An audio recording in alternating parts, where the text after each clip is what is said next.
I do things because I want the podcast industry to be more connected, to be a place of more collaboration. And so many times I go and introduce people that then go on to do business together. And that could have been business that would have come to me or a Mhm. client that I was like, I can work with you, but I think my friend XYZ is better, right? Yeah. And I think that I build it on karma. I'm like, you know what? Or live by the golden rule, whatever it is that works for you.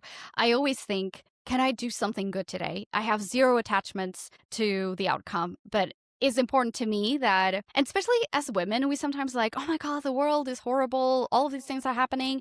And I'm like, what are you doing to counterbalance that? Right. So just doing it, just knowing that doing something good for someone else will kind of like, if you're thinking about scales, it's like 5 points for the good. And it's just like, just do it. Just focus on Mhm. doing. And Right. that has, Mm. so through time, people were like, you know, this thing that you did 4 years ago, I will remember, but they will be like, remember this thing? And like, yes. And they're like, that changed everything for me. And I'm like, it was like the tiniest Mm. thing. It took me maybe 10 minutes, maybe 1 hour. Sometimes it's small, sometimes it's big. But to me, I'm committed to doing that. And for all of us, we think that, the world moves and the impact you have has to be on like really macro scale. And it's like micro, like just do one thing at a time. Everything has ripple effects. So try to focus on like what is achievable. And you will then look back and like, my gosh, like I've done so many good things for other people. Again, hopefully it comes back to you. You're in the right Yeah. circles where people are living Mhm. by the golden rule too.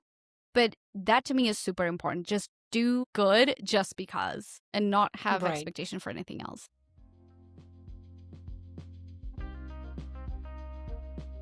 Hi, everyone, and welcome back to Arrivals. If you're new here, I'm Mariana, and this is a podcast where I sit down with immigrant women to talk about their cultures, their moves, their careers, and the passions that keep them going. Today's guest truly understands what it means to build a life and a brand across countries. Anna Xavier is a multilingual podcast strategist and marketer who has spent over 15 years honing her craft in Portugal, London, and now the US. As the founder of the podcast space, Anna helps impact-driven women and underrepresented voices turn their shows into powerful tools for influence. Her work earned her the American Marketing Association Maverick Award for her commitment to advising diverse voices. Anna has coached creators to double their engagement and position themselves as industry leaders.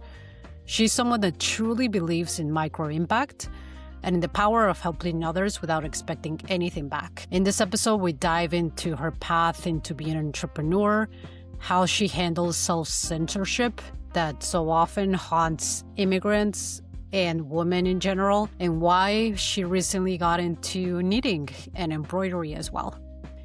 This is a great episode for anyone that's looking for that push to start their own business, their own projects. Anna has great insights from her own story.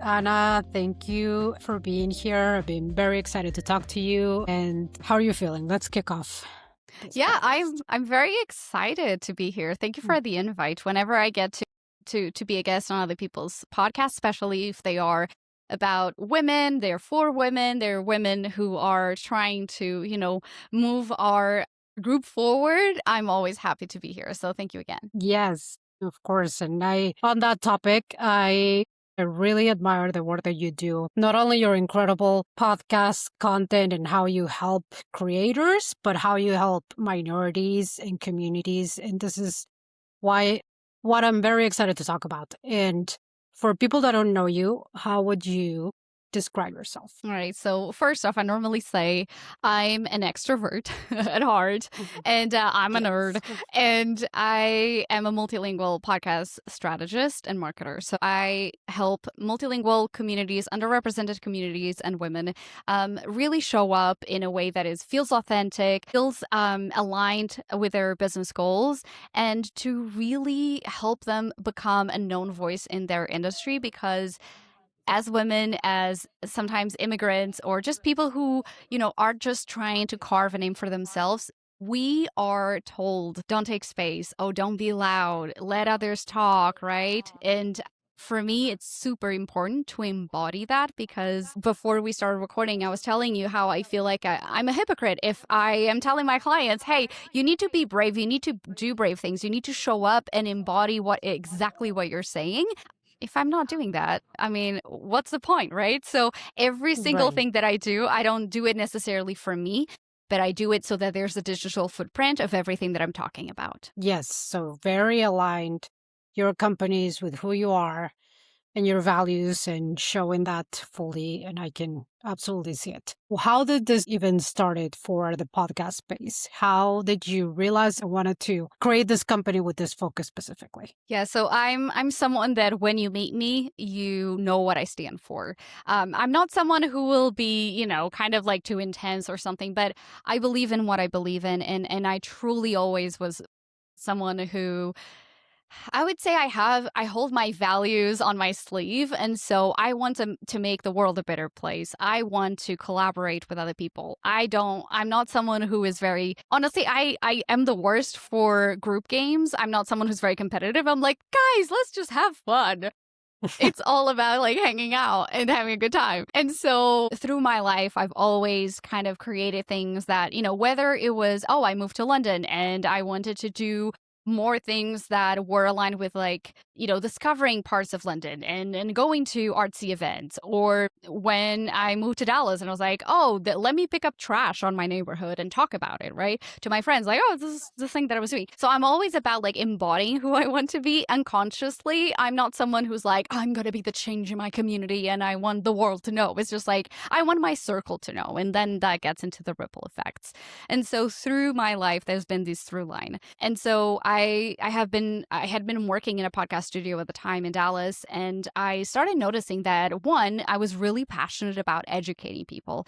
And I wanted to support the clients that I was supporting. And at the time, I was just a broadcast producer. So people would come in with their idea, their concept, do the show. I would just help them set up, get all the technical parts going, and then they would leave. And I felt so called to just help them throughout the whole process. Like, hey, yes, you're talking here, but how is this podcast changing your world, changing your community?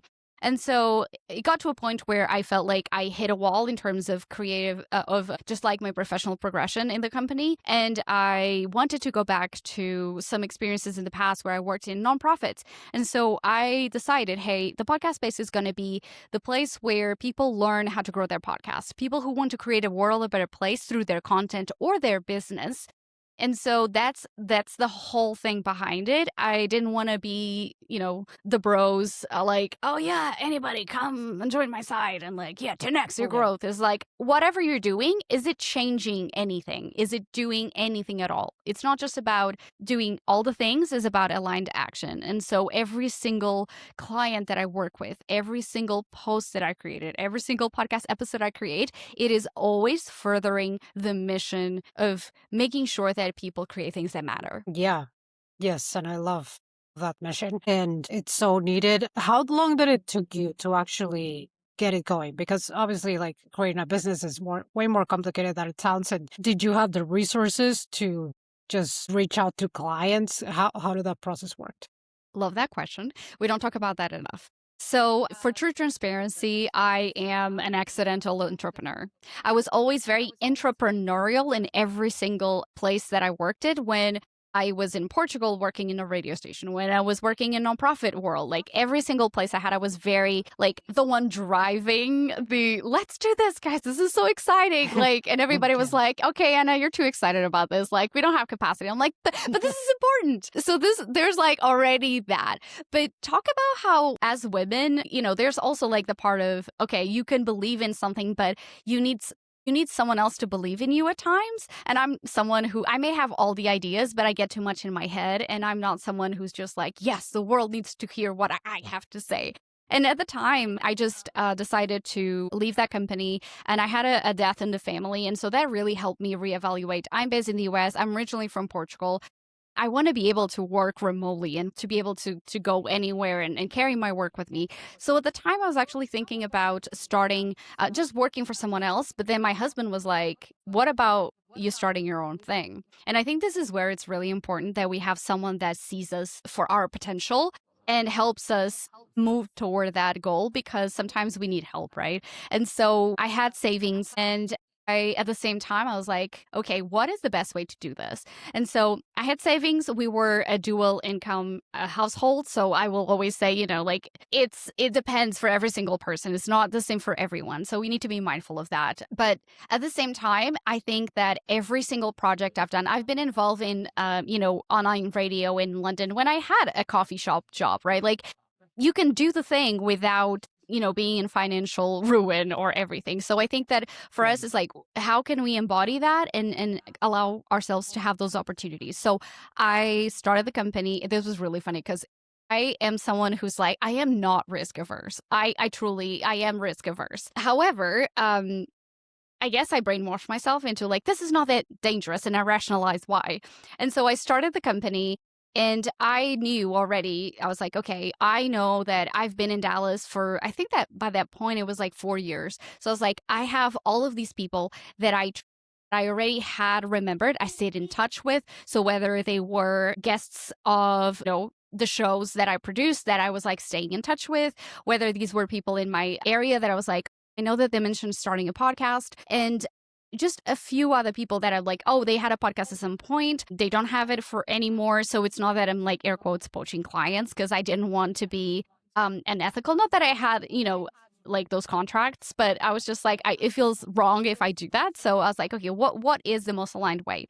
So for me, I just immediately went into the people that I was like, oh, I love what they do. They have a really good mission, and I think that they would be great hosts. So I just reached out. And I think that as women, sometimes we're like, oh, who am I to go and like reach out to someone, right? But I just remembered thinking, I really would love to work with them. So it was very genuine. And for Mhm. me, it was tapping into exactly how I feel comfortable doing things, but knowing that those are strategic actions, right? So I started the company, in the US, in Texas, where I formed my company. I think like submitting the paperwork was like maybe like $300. I know that if I was to do that in Portugal, it would be way more expensive and a lot of more hurdles, a lot more bureaucracy. There's also the privilege to acknowledge that in the US, where it may depend where you're based, things may be easier or harder to set up. So at the time, I was like, okay, you know what? There's minimal risk. I don't have any overhead. I don't have a studio. I don't really have equipment. And so in my head, I was like, I need to do this. But it was just asking myself, what are the things that I would advise my clients to do? So a website, of course, obviously, social media, and just having the place to direct people to is really important. But I just went and did it. And I think that a lot of times, if we are driven by high ethics, and if we are someone who is a perfectionist and really associates self-worth with the deliverables or the achievements, this can be really hard.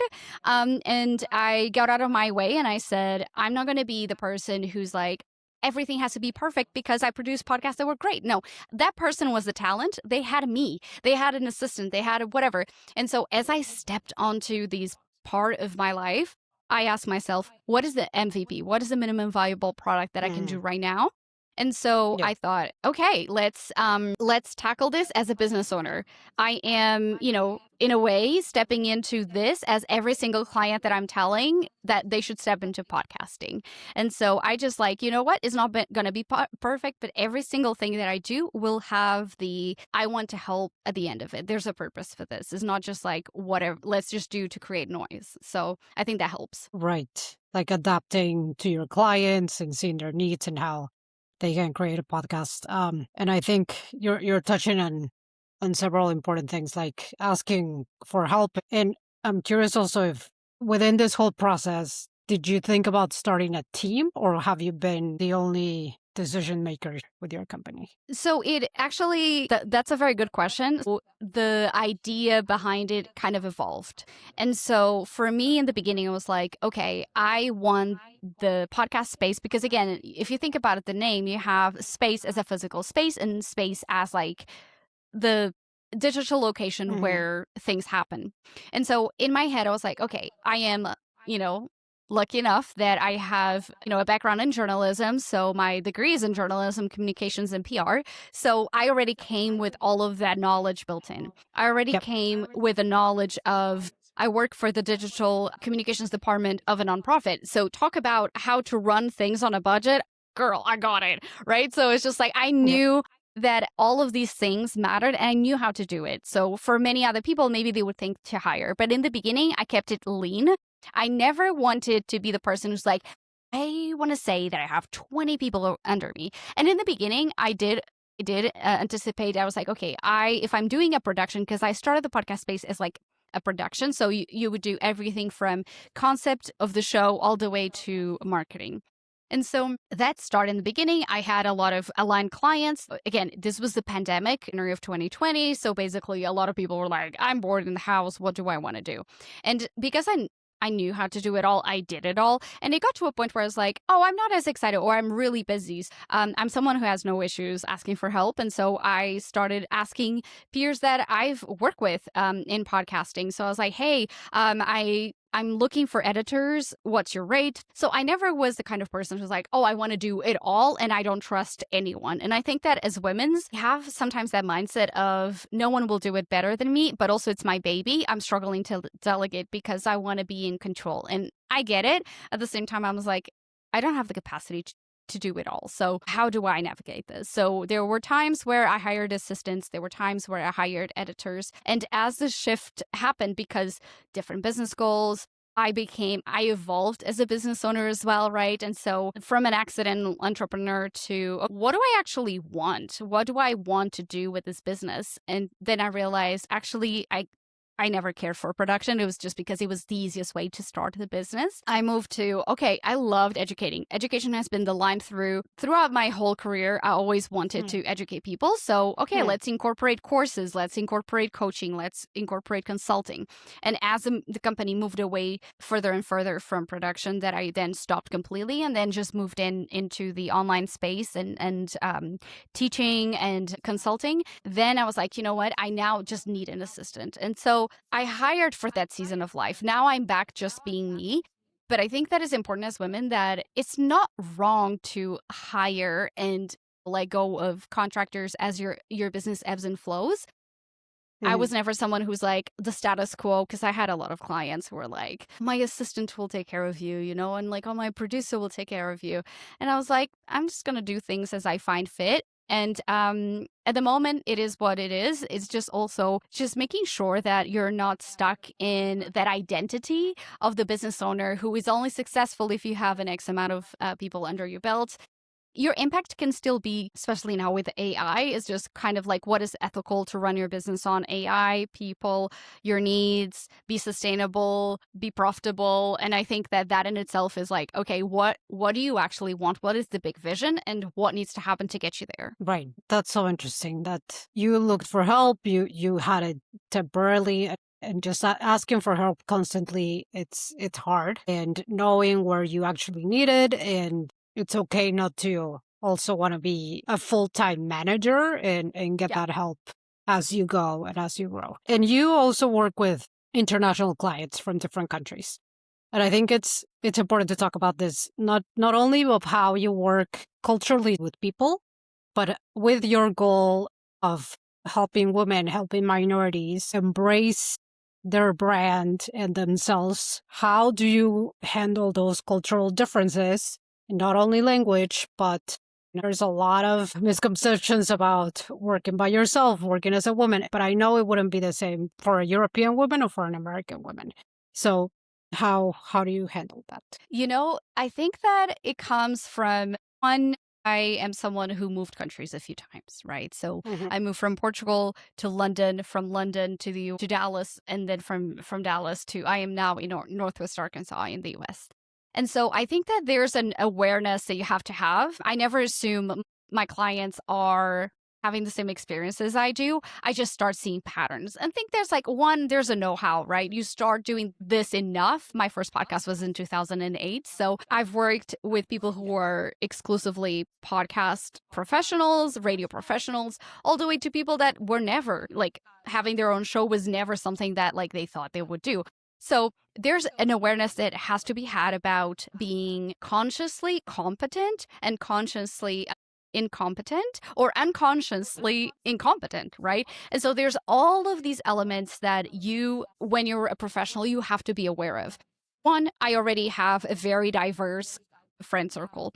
So I met people from almost all corners of the globe when I was in London. Moving to the US, it was really fascinating to observe. I'm someone who just is fascinated by human behavior. So, and that's something that I bring into my work a lot. So, whether I'm working with clients in Australia, in South Africa, in Central America, in North America, anywhere in Yeah. Europe or Asia, you have to assume that people are having different values, that they may resonate with some of those elements, but you have to basically not assume.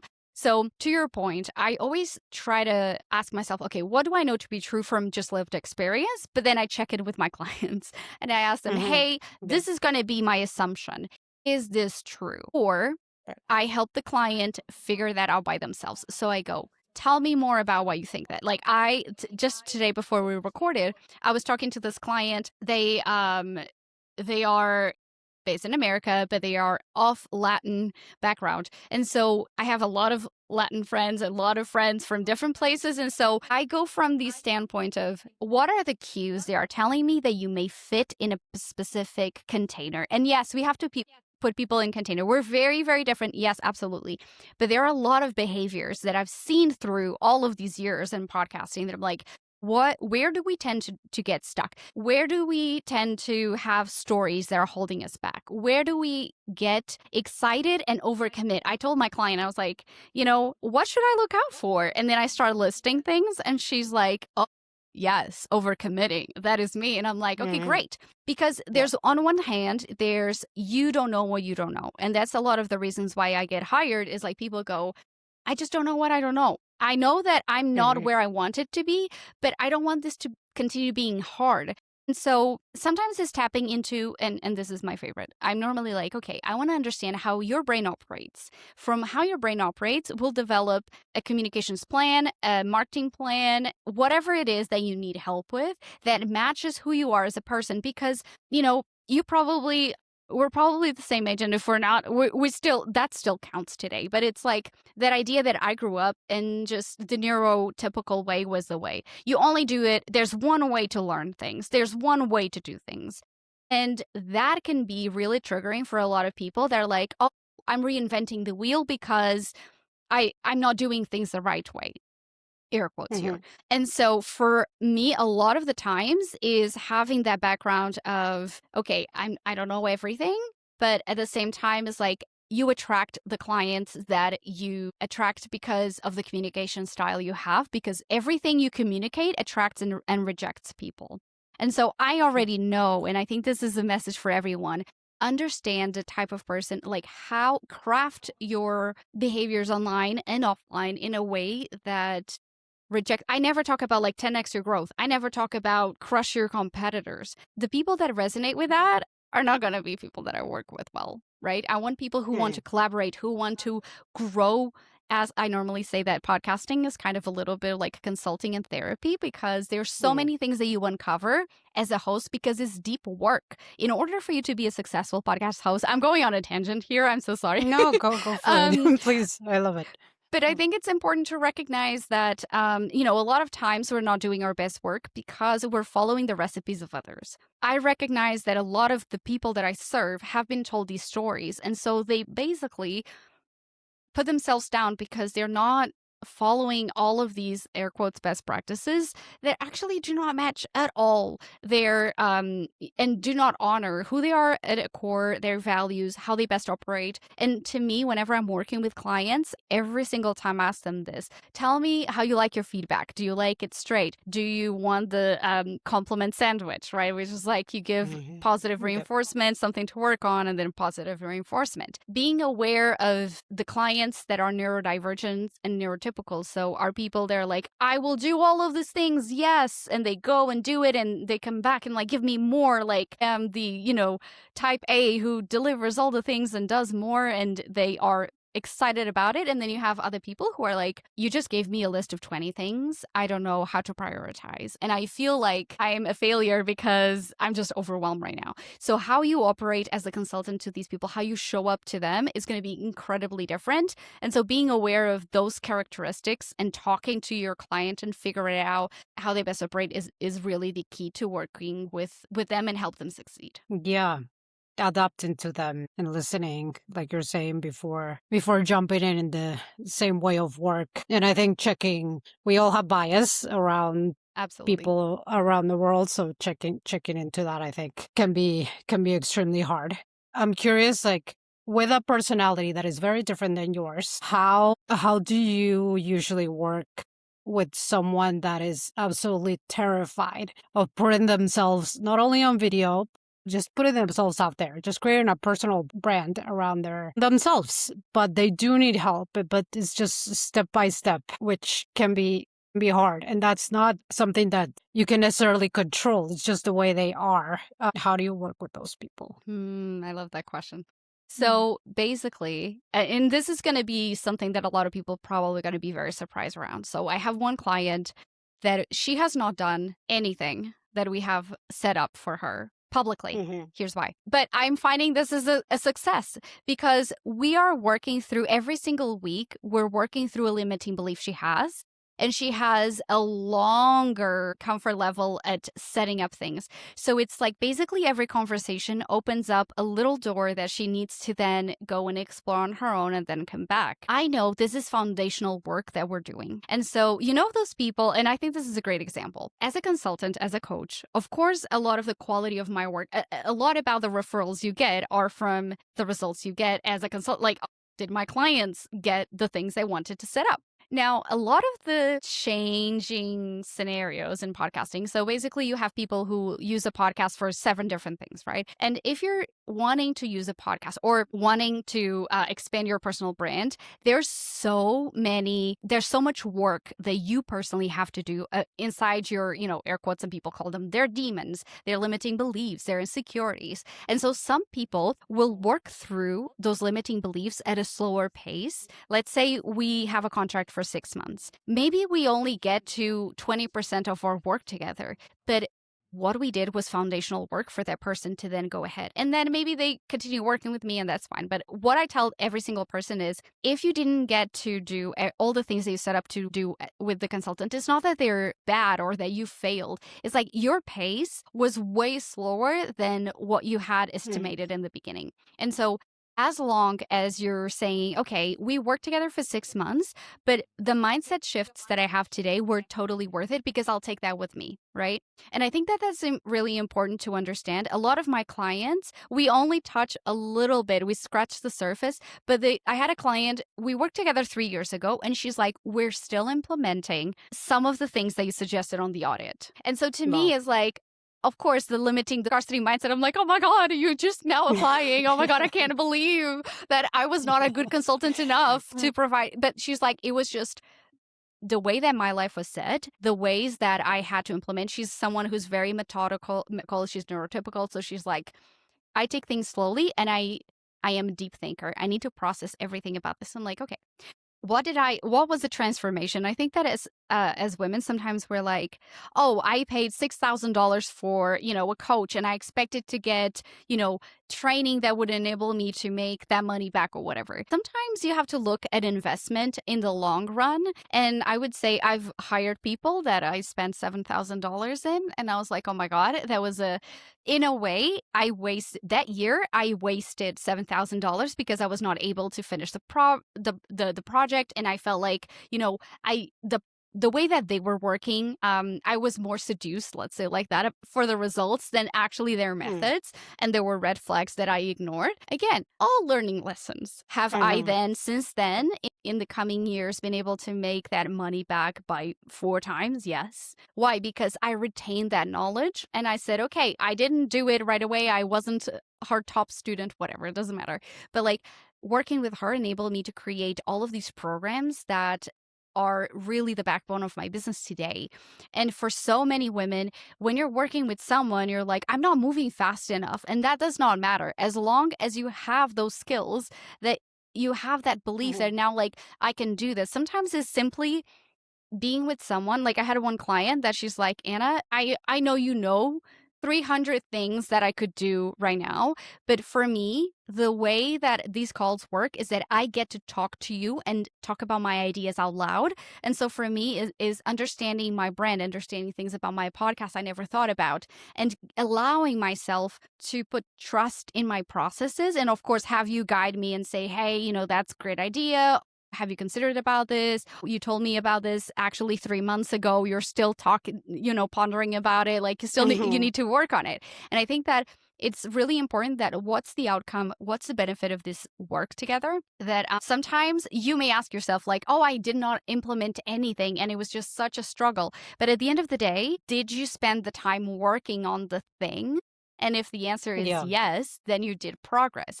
So for me, it's like, what is to basically answer your question, what are the baby steps that you can do today? Just the fact that you're allowing Mm. yourself to make time to do that is for me a win, but also asking yourself very honestly, why am I not showing up more? Is it because of this limiting belief around my identity? I had so many women that came to me and they're like, Anna, every time you talk about you have an accent, you have no accent. I'm like, I have an accent, but whatever.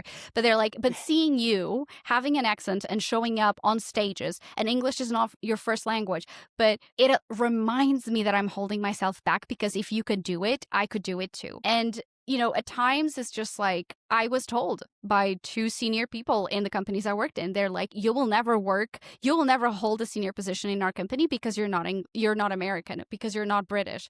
And I was like, okay, but could that have hold me? Yeah, I started my business.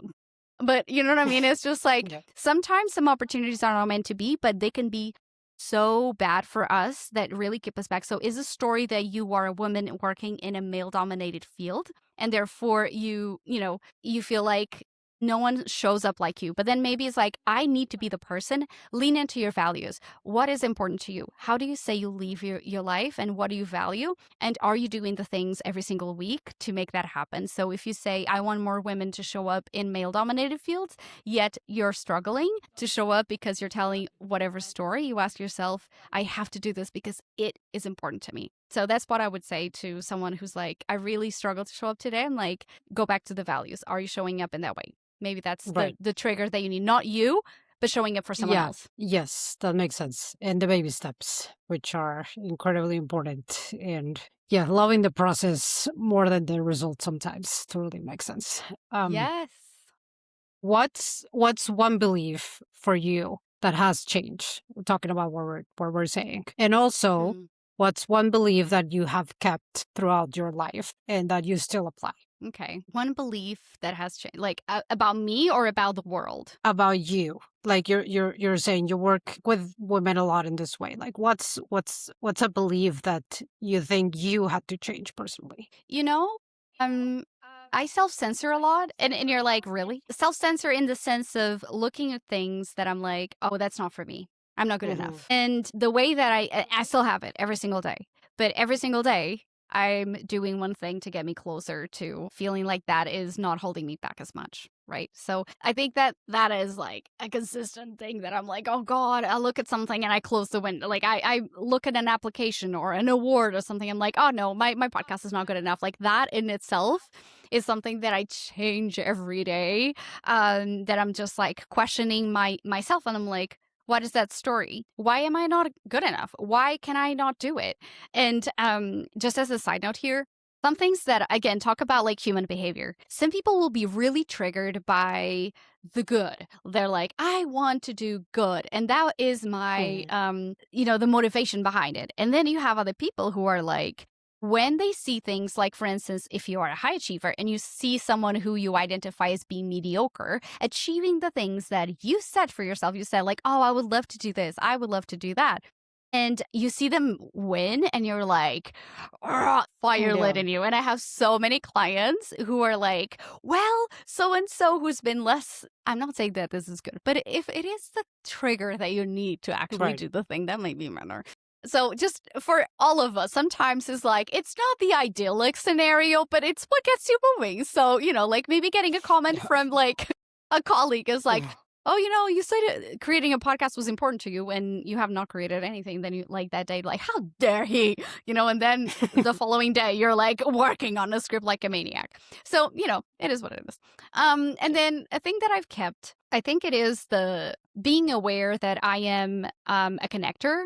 And so basically, a lot of times I will connect people and I have zero attachments to it. I do things because, like, I want the podcast industry to be more connected, to be a place of more collaboration. And so many times I go and introduce people that then go on to do business together. And they could have been business that would have come to me or a Hmm. client that I was like, I can work with you, but I think my friend XYZ is better, right? And Yeah. I think that I build it on karma. I'm like, you know what? Or live by the golden rule, whatever it is that works for you. I always think, can I do something good today? I have zero attachments to the outcome, but it's important to me that, and especially as women, we sometimes like, oh my God, the world is horrible. All of these things are happening. And I'm like, what are you doing to counterbalance that? Right. So just doing it, just knowing that doing something good for someone else will kind of like, if you're thinking about scales, it's like 5 points for the good. And it's just like, just do it. Just focus on Hmm. doing. And Right. that has Mm.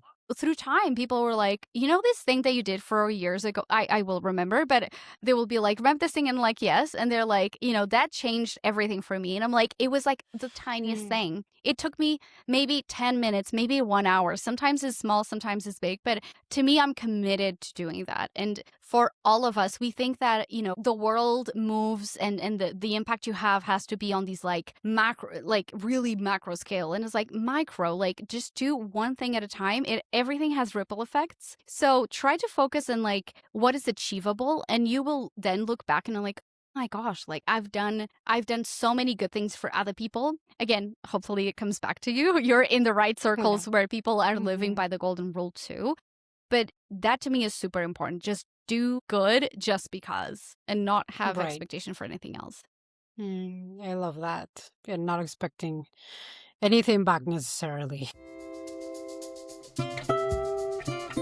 I want to also have time to talk about your reason for immigrating Oh yeah. for the very first time, of course. You were born in Portugal and moved to London at the age of 22, correct? Yes. Well, first, let's talk a little bit about Portugal and your life there and what was the main motivation for you to move for the very first time. Yeah. I really it feels silly to share this because every single time we hear things we're like, "Oh my god, like I want to be, I want to be inspirational." We all want to impact the world in a better way, right? Like in a positive way.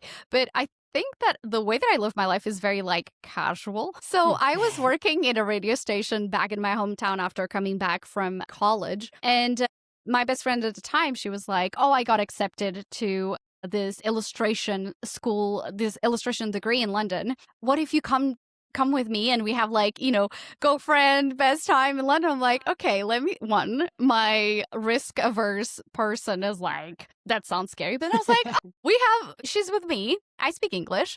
And, it's the land of the BBC. If I want to further my career in radio, which at the time I wanted, it's the best place, right? Like there's the opportunities. And it was very casual like that. I was like, okay, you know what? Again, risk averse. So I'm like, what are the Mm. short courses that I can take that if I don't like London, I can always come back. And so I found these advanced radio production course, 3 months. And I was like, that's awesome. First month in, I'm like, love London, I'm staying. So Mm. I'm trying to figure out a way to stay in. Again, as you can imagine, like everyone, it's like New York. Everyone's trying to make it there. So Yeah. of course, Yeah. I finished the course and didn't really get a shining opportunity to work in radio. But I stayed there. I worked. I found a lot of community opportunities to work in online radio, and I was doing podcasting at the time. It was like a hybrid of like online radio with podcasting.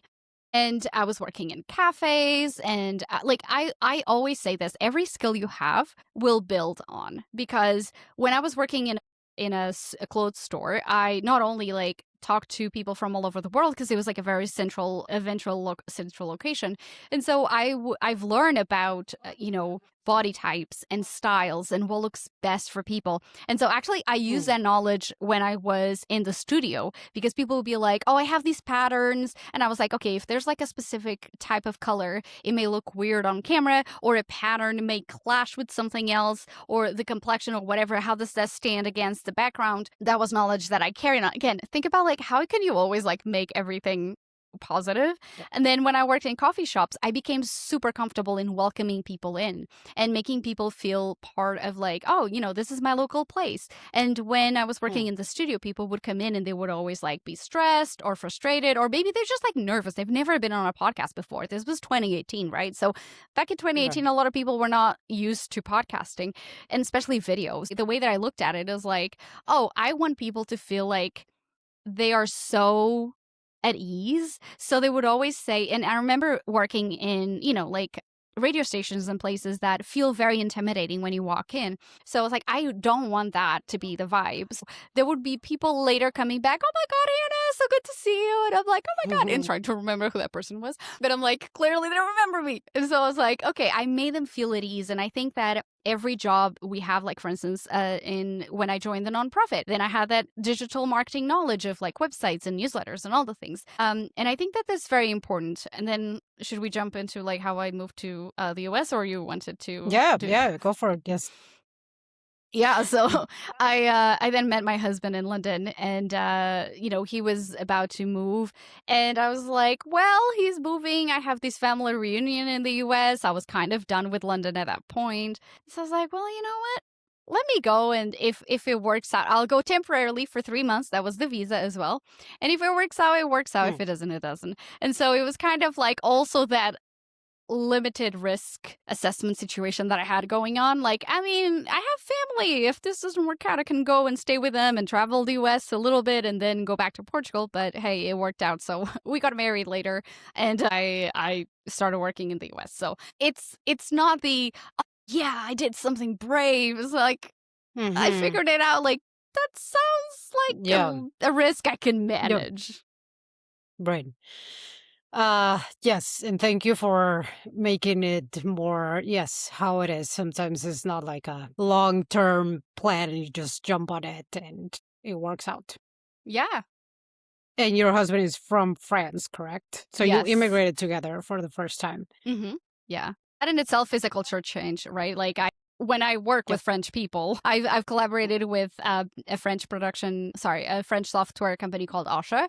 And like tapping into that knowledge that I have, like, yes, I do speak French, but, I think it's so great that you can get that information, whether, you're married to someone or you gather knowledge from watching a series or documentaries or podcasts. Tap into that, because that is connections that is information that can help us stay together and connected, right? There is code switching, absolutely, because I grew up near the Spanish border. I actually grew up and watching Spanish cartoons, and so the Spanish culture is something that like I'm very, very acquainted with, and so there's all of those elements. Like, again, the more variety you can bring to your life, and just pay attention to what is on your mind, what is subconscious already, and what is there, and just like, oh wait, like, why do I know this? And paying attention, because in a way we're all the same, but we're not. I feel like I'm very, even though I'm again European, but I find that whenever I have my Latino friends, I'm like, we're like, I know exactly, like, we may not have had la chancla, but you know what I mean, like, we're there. I mean, my grandma also had La Chancla, but, there's like so many things that we resonate with. So it's kind of like what connects us. We're all very, very aware when we start paying attention to the things, I guess. Yes, I'm glad you said that. Totally the other way around. Latin American people feel very connected with not only Spanish, but a lot of Latin cultures in Europe, for sure. And I want to touch on a little bit of that bicultural relationship. When you both immigrated to the US, how was your experience, or was it at all that much difference from him as you adapted to this new life? Well, it was very different because I moved to the US without having a job, right? And I had to put my career on hold to move here. And he was working for corporate America, so it was the same company he was transferred. So He had been in America he worked in the airline industry, so he had been to America many times before. So he had Hmm. already all of that like experience. For me, it was a culture shock in the sense that we moved to the South and I had zero network. I started from scratch. Hmm. And that's great when you're 20. When you're close to 30, it is a different ball Yeah. game. And not only that, and again, I'm someone who's easy to talk to, but in a lot of American cities, you have to volunteer, you have to have a job. Otherwise, it's really hard to make friends. And I really struggled right in the beginning because, again, one, not only you're meeting this person across the other side of the world, you Yeah. have zero friends and family nearby. It's your identity. I'm now a wife. And when I lived in London, I was just a single person. You're in your 30s. It's your identity. It's just, it was a lot. For him, it's like, oh, corporate America, living in the UK, but like the ethos is really American culture kind of. And then you move and it's basically the same. It was everything he was waiting for. I was very independent, so I really struggled with I need a car. Also, I hate driving. I drive Hmm. like a grandma. So we were living in a very walkable area, but that was just such a big culture shock. But I will say, I was Yeah. so surprised. I loved moving to the South in the sense that when you live in London, and because I lived in an area of London where, like, I would see a lot of time, people were like, Anna, how do you know these people? How are you always seeing people that you know? And I'm like, one, maybe they all live here in this area, but also I had jobs that spanned a lot of different areas. Like when I was working in the, in the radio station, when I was working in the nonprofit, when I was working in cafes, like all of these require a lot of like connections. So I was like, oh, it's not unusual for me to Yeah. see people on the street. But then I go to Dallas and there's people just walking on the street and saying good morning to you. And I'm like, oh, me? We don't know each other. But like, or someone was like, oh, I love that lipstick. You look so cute. I'm like, I love this. By the way, that's something that I've incorporated in my life to compliment people. Hmm. I think it's one American trait that people do not talk enough about. Americans are very curious, very positive, and very excited to learn and just share, especially if it's positive. Like if it's not good, then please keep it to yourself. But Hmm. like it was Yeah. not uncommon. I know that in the north, in the northern states, is not as common, but people are so friendly, and I was like, oh my god, this is like such a great like just environment. And I take that, and Portuguese people tend to be very friendly too, but like not to that level. And I think that that really helped me. But also at the same time, it's like, oh, you're very friendly, but like you didn't ask for my number for us to hang out. So you know what I mean? Like, did you mean Right. it? Were you just being too Yeah. kind? Yeah. And so, yeah, no, sometimes I'm like, was I sounding too eager to make friends? I don't know. Maybe. Hmm. Yeah.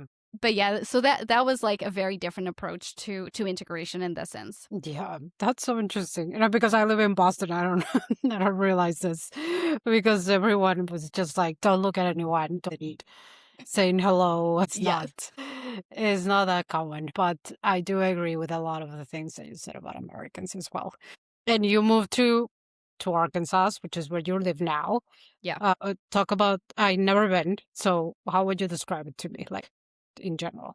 So, Northwest Arkansas is actually the hub of Walmart. So, Hmm. normally Arkansas is a very kind of like I think the tagline of the state is a natural state. So, a lot of parks, a lot of greenery, mountains, you can hike, da da da. And so, Northwest Hmm. Arkansas is very specific in the sense that because the Walton family lives here, they wanted a Walmart to be the hub. And so, therefore, in order to attract talent, they invested a lot of money into creating trails for, biking Hmm. trails, walking trails, culture. There's quite a few cultural hubs here. And there's a lot of vendors that cater to Walmart. They're based here. So you will Oh, be wow. walking around and, I have not met a Portuguese person yet, but it is not Yeah. uncommon to hear other languages. So I'm like, oh, okay. And that is different than most of the state. So it is kind of like it's bordering almost Missouri, but it is a very different place to be.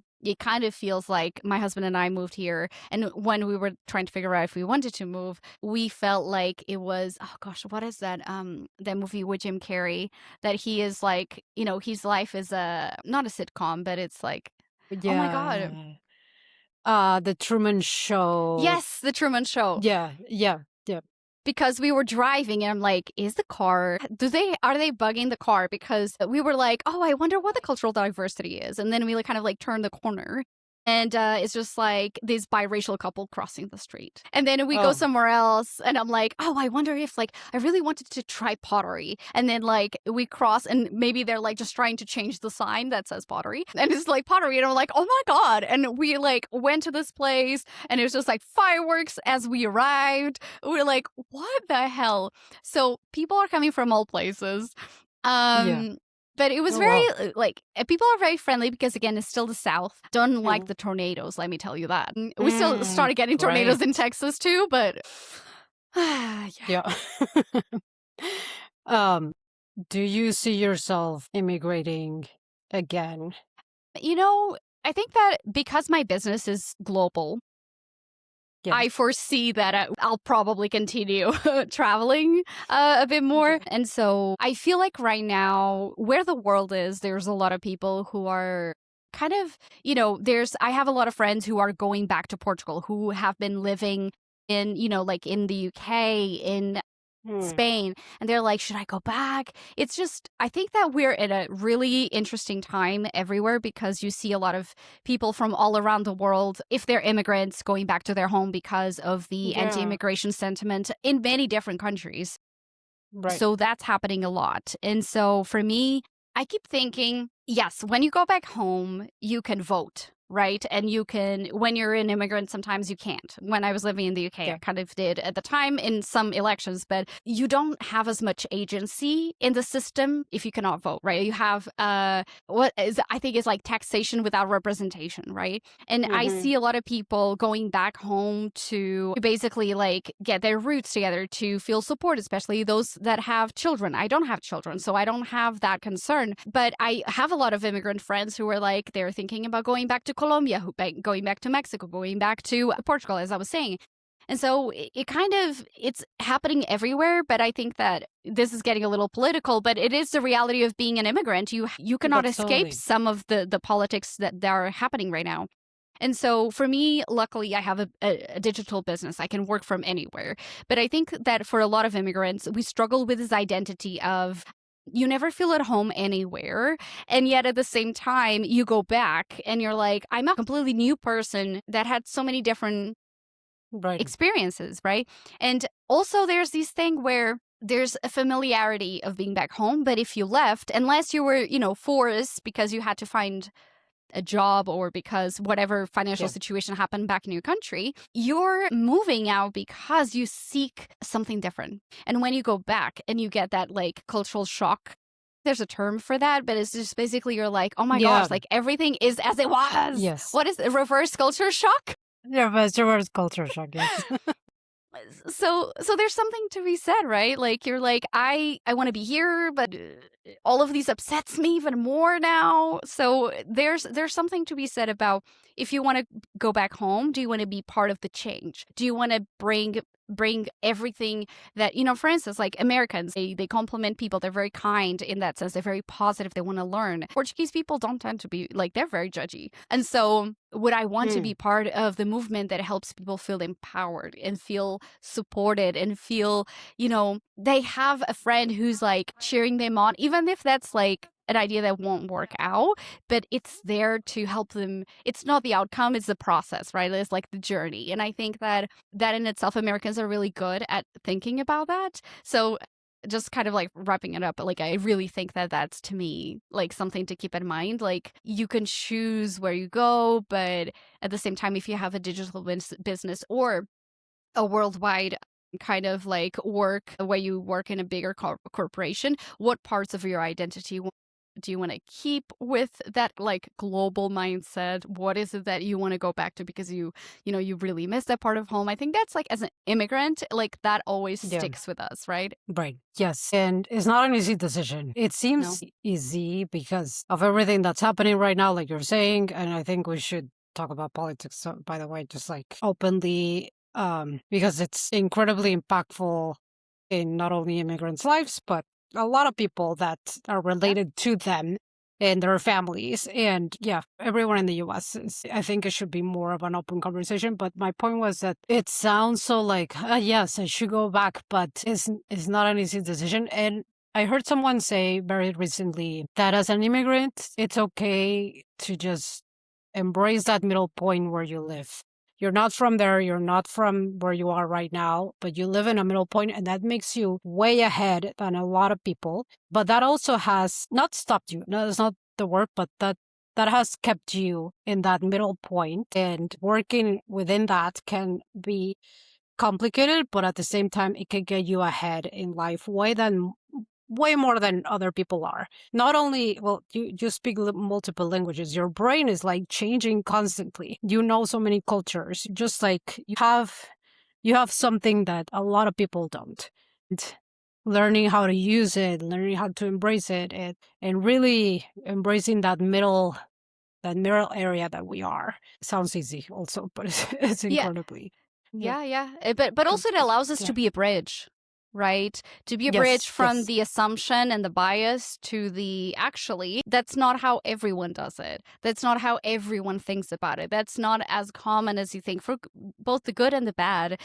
And when you're an immigrant, you kind of forget that that's like a superpower to see both sides. So yeah, Right. I 100% agree with you. Yes. And you're already helping other people with your business, realizing how can I embrace of who I'm actually am more. So you're already doing so much, Anna. I really admire your work. Well, thank you. And you doing this podcast is, the amount of people who are listening and resonating with the stories of other women, with the stories of other people who, you know, they think that like, oh, it's not a big deal because that's all I know, that's all I've done all of my life, right? And just to show Right. like, no, like it takes an insane amount of courage to do things differently. So, this Yes. podcast is definitely helping a lot of women feel like they're not crazy, they're not alone, Mm. that there's just so much to, I think, like for us to allow ourselves to be, right? Like to not fit the mold, to try different things, even though you've maybe been like the one always doing things differently and kind of getting, like the black sheep of the family, of the organization or Right. whatever. Like, Yeah.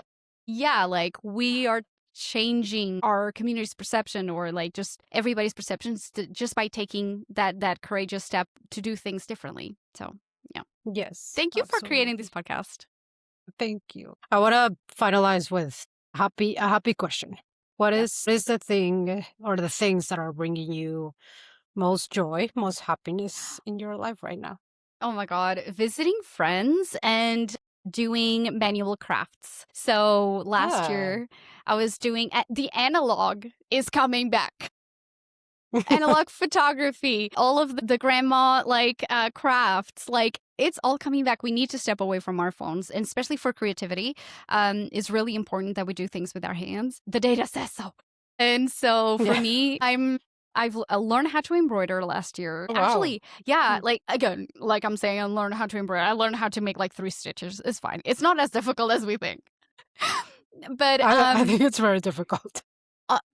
honestly, like that wasn't like a big difficult thing, but I was like, I really always wanted to learn embroidery. So again, like building those things that we do to tell ourselves, like, why shouldn't I learn how to embroider? Like, it's surely like something that will bring me joy. So I learned how to embroider. I've actually talked to my mom. I was like, I want to crochet again, and I want to learn how to knit. And so, because when we were kids, she taught us how to do it, and I was like, I'm sure, and this is like I think a lesson for all of us. We can YouTube things, of course we can, but I chose to make that a moment with my mom, and I was like, hey, let's like learn. Even though we spend like all this time, like I don't understand how you're making that stitch. Hang on, do it again, slower. Like, hang on, let me look on the other side. Oh, wow. But like it was a great moment for us to connect, and I think that get your girlfriends together or join a knitting club. It is really important because it helps our brains. We cannot, when we're being creative, we cannot be anxious. It's a part of the brain that shuts off anxiety. Creativity does. So whenever we're choosing to do something creative, it's really good for us. Plus, when you finish, like I for instance made an infinity scarf. I messed it up in one section, but it doesn't matter. I look at it and I'm like, well, that mistake is there because I learned how to knit, and to learn, you have to make mistakes. And therefore, I actually chose to keep the mistakes so I would remember that was my first project. Oh, wow. Like little Yeah. things. Yeah. I mean, it's not like a big Love that. you can see it, but it's the kind of thing that I was like, oh, like that is bringing me a lot of joy to do the physical crafts. I'm a creative person, and so I was like, well, Yeah. let me try this. So I wouldn't. It's just really Yeah. good for your mental health too. So in a time of anxiety, just pull the Yeah. needle, start crocheting. Yes, it is also giving you the way to communicate with your mom more, I imagine. So you get in a call with her and you actually do it together. No, I was in Portugal actually when Oh, okay. yeah, I was there. I was like, Nice. oh, let's learn it. Yeah, because then it would have Yeah. been. I was like, wait, put it like. Can you imagine? Already, our parents' generation struggle to get Yeah. most of them like just to get two things going at the same time would have been really interesting. So I was like, no. While I'm there, Yeah. making memories in person. Yeah. Yes, great idea to connect with your parents. I might still be out with my own. Yay! That's awesome. And then we'll compare. Um, We'll yes, it's a long way till I do an infinity scarf, but we'll compare. We'll compare scarves. yes. Thank you, Anna. Thank you for Thank your you. time. I really appreciate you. Thank you for having me. This was so lovely. I definitely want to have more of these conversations in this year. So this was a Yes. great way to start. I hope this conversation gave you the push you needed to discover a bit more of your own potential, whether that's starting your own project or, like Anna and I discussed, finally picking up a hobby that gives you a break. She also gave a huge reminder that micro steps are really important, and it's the connections and the act of showing up with our own accents and identities that create the biggest ripple effects. You can find Anna's podcast, her newsletter, and more information about her in the show notes. And if you want more stories like this, please follow this podcast and share it. Thank you so much for listening. I'll see you in the next episode.